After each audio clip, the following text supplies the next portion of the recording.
Hola, hoy vamos a ver cómo cambiar el estilo de pantalla de inicio en ZTE PAD 5G.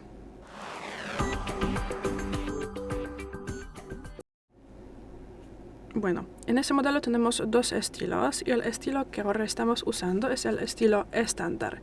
Y por esto tenemos todas las aplicaciones puestas en la pantalla de inicio.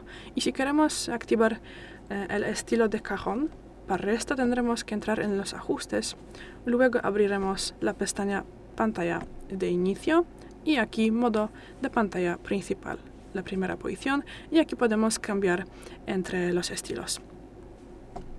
Confirmamos con cambiar, tendremos que esperar unos segundos y después de eso podremos usar el cajón. Bueno, y es todo.